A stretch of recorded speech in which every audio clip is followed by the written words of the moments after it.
The WrestleMania Prediction SmarkCast is here, brought to you by Wrestling Heads. It is 3 o'clock in the morning, and this is the first time I'm actually going to get to be able to do this for the rest of this week, so I'm going to have to hurry up and kick it out now. Also, I won't be watching WrestleMania live because I'm going to watch the Walking Dead finale instead, and then I'll watch WrestleMania after. The WWE hasn't done enough to get me to want to actually watch WrestleMania live, and after Raw, I mean, it's gotten to the point where I've thrown my hands up and said, if they don't want me to watch, then I'm not going to watch, because it's ridiculous. In fact, I don't even have the WWE Network just yet. I still have to update some credit card information and put that on there. So hopefully I'll get that done before WrestleMania. I don't know.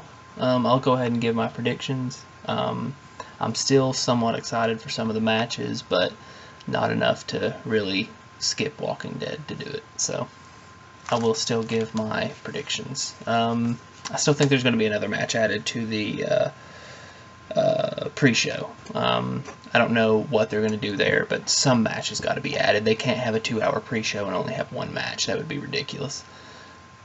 Then again, this is WWE, so it could happen. But as for the one match that is announced, the tag match with the Fatal 4-Way, whatever, which has got almost zero build-up. I'm gonna go with the Brass Ring Club on that. Pretty sure that they're gonna walk away with the titles again because there's no one else to take it. They're not going to give it to the Usos again. It's just, that's pretty much the logical choice. And for the rest of the predictions, I'm probably not going to go with the logical choices. I'm probably just going to go with whatever I feel. But for the tag match, not really. They haven't really built it up much. Don't really care. I love Tyson Kidd and Cesaro, but it's just, with no build-up, there's no point in really getting excited over it. So, I wrote these down in no particular order, just wrote them down from the order I remembered them in. Bray Wyatt and The Undertaker, one of the few matches I'm actually looking forward to, mainly because of the build-up that Bray Wyatt himself has done. And just to see The Undertaker again, and this is one of those matches that's kind of like a catch-22. There's no good way they can do this. If The Undertaker wins, it's pointless. There's nothing more for The Undertaker to do, and they can still have him win and not hurt Bray Wyatt. They can do that, but it's just Bray Wyatt loses all the big feuds he's in. He has not won a big feud yet, unless you count Ambrose, which he really didn't win that either. The only reason I see Taker winning is if they want to build up for a Taker versus Sting at WrestleMania 32, but I don't see them doing that because Sting will be, I think, 57 years old when that comes up, and I just don't want to see that. So I'm predicting Bray Wyatt wins that. It's just the logical choice. There's more positives to Bray Wyatt winning than there is to The Undertaker winning. The one weird thing is that even though Bray Wyatt wins, if he wins, it's still not that big of a deal because Brock has already beat him. Basically, he's just taken apart what Brock already took apart. But still, I'm saying Bray Wyatt wins that one. Next is Orton and Rollins. I'm going to go with Rollins on this, just because I think that that's the best way to go. But I can definitely see Orton winning it, and then Rollins catching it later in the night. But for right now, I'm saying Rollins wins this. It's one of the matches I am looking forward to. Probably number 3 on the list, actually, because it's just, this has got some excellent build-up. I mean, from everything. From Orton, from Rollins. I would have liked to have seen him start the feud a little earlier, rather than have Randy Orton come in so late. But either way, it's looking good. Next was AJ and Paige versus the Bellas. This one's actually gotten better build up as time has gone by. The closer we get to WrestleMania, this has actually been looking pretty good. Hopefully they're going to continue this trend of giving the Divas more time. And I think if this match is given enough time, they could actually pull something off that's pretty decent. In the end, I'm saying AJ and Paige win it, mainly because the title's not on the line here, and usually when the title's not on the line, the people lose. As of lately, that hasn't been true, but I think it's true for this one. So, AJ and Paige. Next, Sting versus Triple H. Another match that I'm really looking forward to, mainly because even if Sting can't pull his weight, because he is getting up there in age, and he is moving a little slower, but he did look great on Raw. This has also had some excellent build-up, but as for the match, Triple H can carry somebody, and I think he can carry Sting to a decent match here, and I'm looking forward to it. And they did a really good job. In fact, Raw Monday night was pretty much the only good thing that happened was the Sting Triple H thing. The Bray Wyatt and Taker thing was really cool too, but pretty much the only good thing that happened was this. And just this build-up has been excellent. I'm actually excited for this match. So I'm expecting Triple H and Sting to both get this epic entrance. So going to be pretty cool. I'm looking forward to that one. Next, the match I almost forgot to write down, but I wrote it down at the very end. I was like, oh yeah, that one. The Battle Royal. This is probably even less than the tag match itself. This is probably the match I give the least amount of care for. It's just, no, I don't see how anyone can possibly care for this match. It's a Battle Royal that is 100% completely meaningless. I mean, whoever wins gets a trophy. Yay. There's no real notoriety. There's nothing there. I mean, Cesaro won it last year, and you saw what happened to him. Absolutely nothing. He went so downhill. It was ridiculous. So, on this one, since there's so many people in it, I find it fair that I'm going to get 2 predictions on this one. But my main prediction will be Damien Sandow. I think Damien Sandow's going to win it for sure because he's just been built up so much. However, there is a but here. During the WrestleMania Access, they're going to have a tournament for NXT people. I don't remember exactly who's in it. I think it was Adrian Neville, Finn Balor, Sami Zayn, and Hideo Itami. They're going to have those 4 guys face off, and the winner gets to be in this Battle Royal. Now, if Neville wins this tournament, I am actually calling for Neville to win the Battle Royal, but that's only if Neville gets it. I don't think Finn Balor will win it. I don't think Hideo Itami will win it. Sami Zayn has a chance. I don't even remember if he's actually in the tournament or not, but he has a chance. No, he's not. Tyler Breeze. It's actually Tyler Breeze. So it's Tyler Breeze, Adrian Neville, Finn Balor, and Hideo Itami. So I had to correct myself there. It is 3 o'clock in the morning. You do have to forgive me for not thinking straight. So if Adrian Neville wins that tournament, I expect him to win the whole thing, and I think this is going to be his introduction into the WWE main roster. The thing is, this may anger a few people. So looking forward to that one, actually. And then Rusev and Cena. This one's going to be still my bold prediction. Logic says, since Rusev beat down Cena on Raw, he was standing tall, he got the last laugh, which means Cena has to get his revenge at WrestleMania. So this is not only a bold prediction, this is a straight up dumb prediction. Like, this is the dumbest prediction I'm going to make, but I'm still going to say Rusev is going to win it. This is mainly because I want Rusev to win it. I don't want Cena to win this. So, it's gonna be pretty cool. It'd be pretty cool if Rusev did win it. But right here, I mean, this is like, I mean, the chances of Rusev winning are so slim. It's ridiculous.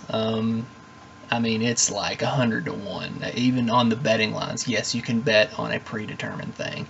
You can bet on WWE events. It's this, which is the silliest thing I've ever heard.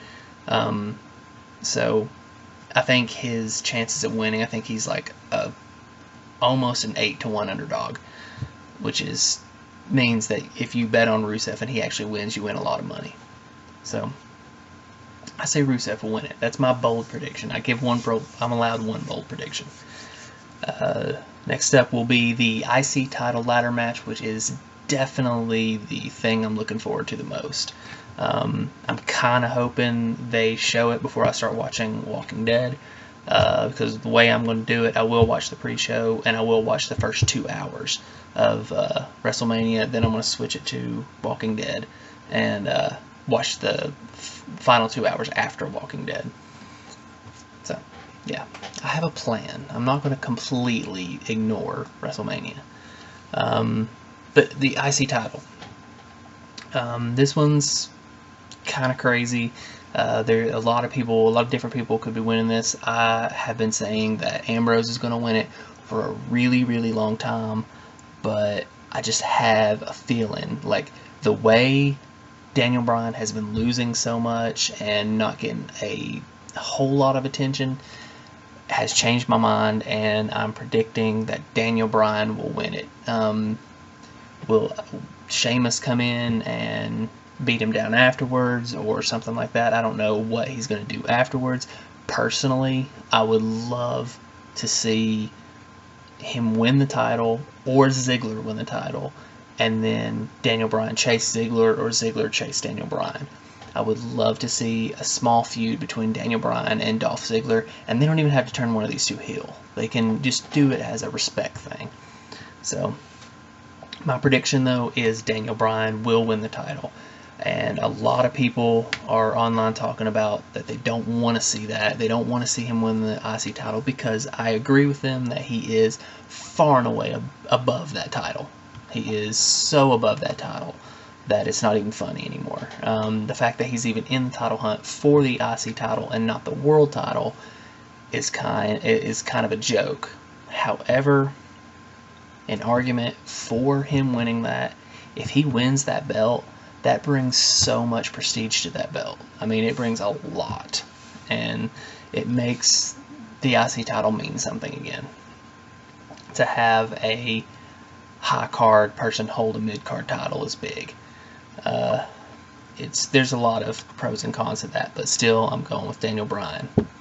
And finally, the main event, which some big news broke today that actually could have changed my prediction, but it's not. Brock Lesnar versus Roman Reigns for the WWE title.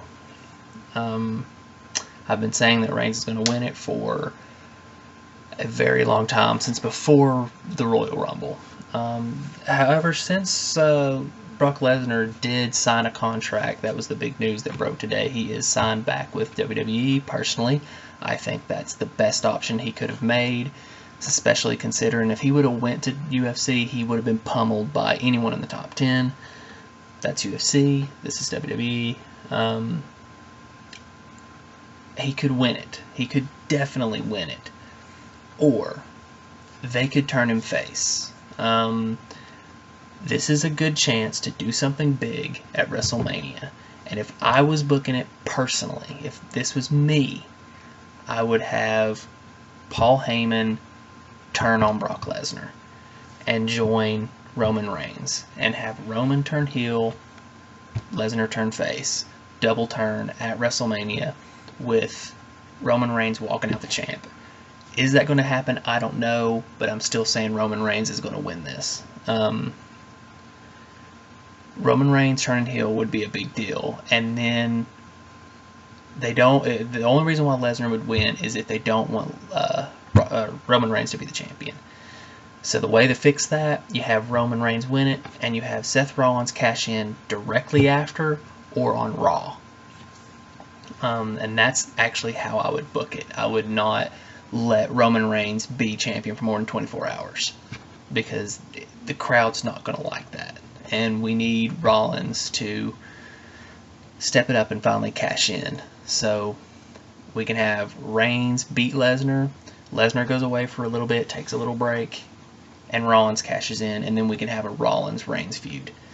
I would probably say eventually Reigns would get that back, but I would also like to see Lesnar stay heel and maybe feud with Daniel Bryan. There's several steps they can do here. There's a way they can make this interesting. Will they? I don't know. With the way WWE is going lately, I'm starting to lose interest. I'm starting to lose interest completely. In fact, with everything that's going on in my life right now, my baby on the way, just got a new job. I mean, this could very well be the last SmarkCast. I don't know for a fact, so I'm not going to say it is the last SmarkCast. It's just too much is going on, and it's gotten to the point where I missed a lot of Raw because on Monday I had a doctor's appointment, and usually if I miss Raw, I feel incomplete.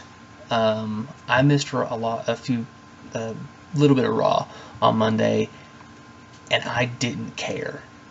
I was actually changing the channel so much during Raw and finding more stuff to watch and more stuff to care about, that I realized that WWE is completely turning me off. Like, I can barely hold on to the story anymore. I'm falling asleep during Raw now. I mean, that's not a good sign. So I'm just hoping and praying that something big happens at WrestleMania, something major, something that will make me want to keep watching, because if it doesn't, they're going to lose me. I will keep up with WWE, but I can't promise that I'll watch WWE. So, just give me something.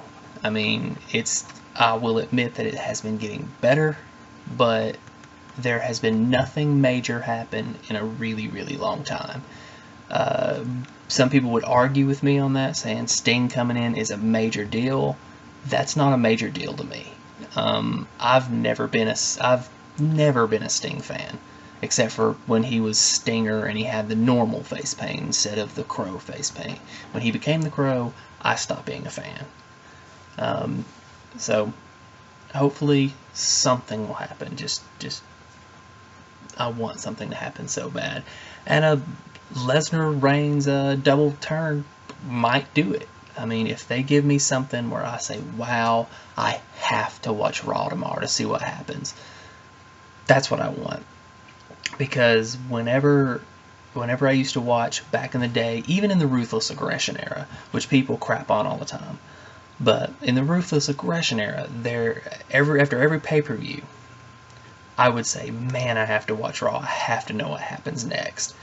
Or when I'd watch Raw, I'd say, man, I have to watch Raw next week because I have to know what happens next. And that just hasn't happened in so long. Like, there has been no reason for me to continue watching.